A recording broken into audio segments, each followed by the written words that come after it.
ಐತಿಹಾಸಿಕ ಗೊಂಬೆಯ ನಾಡಾದಂಥ ಚನ್ನಪಟ್ಟಣದ ಎಲೆಕೇರಿ ಗೇಟ್ನಲ್ಲಿರುವಂಥ LC ಸಂಖ್ಯೆ 47ರ ಬದಲಿಗೆ ರಸ್ತೆ ಮೇಲ್ಸೋತಿವೆ. ಎಲೆಕೆರೆ ಸ್ಟೇಷನ್ ರೈಲ್ವೆ ಸುರಕ್ಷತೆ ಮತ್ತು ಜನರ ಒಂದು ಸುಗಮ ಸಂಚಾರದ ಸಲುವಾಗಿ 2014ರಲ್ಲಿ ಇವತ್ತು ಸರ್ ಈ ರಸ್ತೆ ಇದೀಗ ಡಾಕ್ಟರ್ ಮಂಜುನಾಥ್ ಅವರು ಹೇಳಿದಾಗೆ, ಸಂಸದರು ಹೇಳಿದಾಗೆ ಬಹಳ ಒಂದು ಅತಿ ಎತ್ತರದ ಒಂದು ಇಂಜಿನಿಯರಿಂಗ್ನಲ್ಲಿ ಬಹಳಷ್ಟು ತಂತ್ರಜ್ಞಾನದಲ್ಲಿ ಸವಾಲಾಗಿರುವಂಥ ಒಂದು ಕಟ್ಟಡದಲ್ಲಿ ನಾವು ನೋಡಿದ್ದೀವಿ. ಇಷ್ಟು ಬಹುಶಃ 40 ಫೂಟು 50 ಫೂಟ್ ಎತ್ತರ ಇದೆ.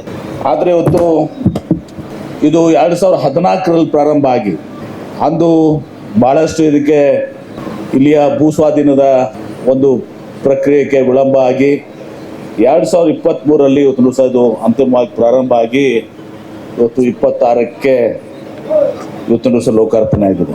ಈ ರೀತಿ ವಿಳಂಬಗಳು ಇವತ್ತು ಸಹ ವಿಶೇಷವಾಗಿ ಭೂಸ್ವಾಧೀನ ಭಾಳ ದೊಡ್ಡ ಸವಾಲು ಇವತ್ತು ಸಹ ರೈಲ್ವೆಲಿ ಇರ್ಬೋದು, ಕೈಗಾರಿಕೆ ಇರ್ಬೋದು, ಮತ್ತೊಂದು ಯಾವುದೇ ರಸ್ತೆ ಇರ್ಬೋದು, ಎಲ್ಲದಕ್ಕೂ ಭೂಸ್ವಾಧೀನ ಭಾಳ ಕಷ್ಟಕರವಾದಂಥ ಕೆಲಸ. ಅದರಲ್ಲಿ ನಗರದಲ್ಲಿ ಮಾಡೋದಂತೂ ಭಾಳ ಇನ್ನೂ ಕಷ್ಟದ ಕೆಲಸ ಮತ್ತು ಭಾಳ ದೊಡ್ಡ ಪ್ರಮಾಣದ ಇವತ್ತು ಸಹ ಒಂದು ಭೂಸ್ವಾಧೀನದ ಖರ್ಚುಗಳು ಕೂಡ ಬರ್ತವೆ. ಅನೇಕ ಸಂದರ್ಭದಲ್ಲಿ ಕೋರ್ಟ್ಗಳು ಸಿಕ್ಕಾಪಟ್ಟಿ ಇವತ್ತು ಸಹ ಆದೇಶಗಳನ್ನ ಮಾಡ್ತಾರೆ. ಒಂದು ಪರ್ ಸ್ಕ್ವೇರ್ ಫೀಟ್ ಇವತ್ತು ಸಹ ಇದು ಹೋಗ್ತದೆ. ಹೀಗಾಗಿ ಭಾಳ ತಡ ಆಗಿದೆ ಇವತ್ತು ಸಹ ಆಗಿದೆ. ಈ ರೀತಿ ಇದು ಆಗಬಾರ್ದು. ಮುಂದೆ ಬರುವಂಥ ದಿವಸದಲ್ಲಿ ಇದು ಚುರುಕಾಗಿ ಆಗಬೇಕಾಗಿದ್ದ ನಮ್ಮೆಲ್ಲರ ರಾಜ್ಯ ಸರ್ಕಾರ ಮತ್ತು ಕೇಂದ್ರ ಸರ್ಕಾರದ ಕರ್ತವ್ಯ ಅಂತ ಹೇಳಿ ಈ ಸೇತುವೆಗೆ ಒಟ್ಟು 15 ಕೋಟಿ ರೂಪಾಯಿ ಅಷ್ಟು ವೆಚ್ಚವಾಗಿದೆ. ಅದರಲ್ಲಿ ಕೇಂದ್ರ ಮತ್ತು ರಾಜ್ಯ ಸರ್ಕಾರಗಳು 50-50 ವೆಚ್ಚ ಹಂಚಿಕೆ ಆಧಾರದಲ್ಲಿ ಕೈಗೆತ್ತಿಕೊಂಡಿದ್ದು. ಈಗಾಗಲೇ ರಾಜ್ಯ ಸರ್ಕಾರ ಸುಮಾರು 7.5 ಕೋಟಿ ರೂಪಾಯಿ ಅಷ್ಟು ವೆಚ್ಚವನ್ನು ಭರಿಸಿದೆ. ಮತ್ತು ಜೊತೆಗೆ ಕರ್ನಾಟಕ ಸರ್ಕಾರಕ್ಕೆ ಈ ಕಾಮಗಾರಿಗೆ ಅಗತ್ಯವಾಗಿದ್ದಂಥ ಭೂಸ್ವಾಧೀನ ಪ್ರಕ್ರಿಯೆ ಕೂಡ 11.84 ಕೋಟಿ ರೂಪಾಯಿಗಳನ್ನ ಕೊಟ್ಟಿದೆ. ಅಂದರೆ ಒಟ್ಟು ಈ ಮೇಲ್ಸೇತುವೆಗೆ ಕಾಮಗಾರಿ ರಾಜ್ಯ ಒಟ್ಟು 19.34 ಕೋಟಿ ರೂಪಾಯಿಗಳನ್ನು ಭರಿಸಿದೆ ಅಂತ ಹೇಳಲಿಕ್ಕೆ ಬಯಸ್ತೇನೆ. ಮಿಕ್ಕಿದಂತೆ ರಾಜ್ಯ ಸರ್ಕಾರ ಇವತ್ತು ಉಚಿತವಾಗಿ ಭೂಮಿ ನುಡಿಕೆ ಮತ್ತು 50-50 ವೆಚ್ಚದ ಸೂತ್ರದ ಪ್ರಕಾರ ಹಲವು ರೈಲ್ವೇಜುಗಳನ್ನ ಇವತ್ತೊಂದು ಕೈಗೊಳ್ಳೋಕೆ ಸಹಕರಿಸ್ತಿದೆ.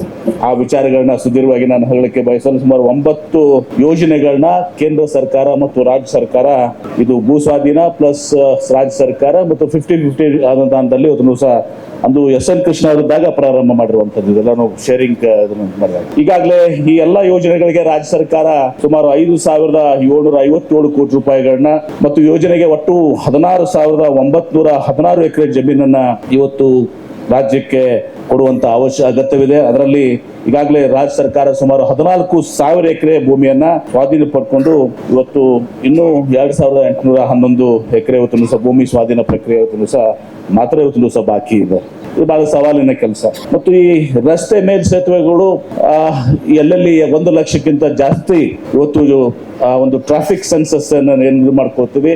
ಅದು ಹೆಚ್ಚಿಗಿದ್ದಾಗ ಈ ಮೇಲ್ಸೇತುವೆಗಳನ್ನ ಮತ್ತು railway over bridge, railway under bridge ಅಂತ ಏನಂತೀವಿ, ಇದನ್ನು ಮಾಡುವಂತದ್ದನ್ನ ಇವತ್ತು ತೆಗೆದುಕೊಂತ. ಇದರಿಂದ ಏನಾಗ್ತದೆ, ಇವತ್ತು ನಗರದಲ್ಲಿ ಇವತ್ತು ಈ ಟ್ರಾಫಿಕ್ ಮೂವ್ಮೆಂಟ್ಗೆ ಬಹಳ ಸಮಯ ಉಳಿತದೆ. ಇವತ್ತು ಸಹ ಟ್ರಾಫಿಕ್ ಜಾಮ್ ಆಗುವಂತದ್ದು ಸಮಯ ಒಂದು ಕಟ್ ಡೌನ್ ಮಾಡ್ಲಿಕ್ಕೆ ಅನುಕೂಲ ಆಗ್ತದೆ. ಹೀಗಾಗಿ ನಾನು ಇನ್ನೂ ಕೆಲವೊಂದು ವಿಚಾರಗಳನ್ನ ಇವತ್ತು ಸೋಮಣ್ಣ ಅವರು ನಮ್ಮ ಸಚಿವರು ಈಗಾಗಲೇ ಡಾಕ್ಟರ್ ಮಂಜುನಾಥ್ ಅವರು ಹೇಳಿದಾಗೆ ಬಹಳ ಒಂದು ಚುರುಕಾಗಿ ಕೆಲಸವನ್ನು ಮಾಡ್ತಾ ಇದ್ದಾರೆ. ಬಹಳ ರಾಜ್ಯದ ಯೋಜನೆಗಳ ಬಗ್ಗೆ, ಯಾಕಂದ್ರೆ ನಾವು ಇದ್ದದನ್ನು ಹೇಳಬೇಕು ಇವತ್ತು ಸಹ.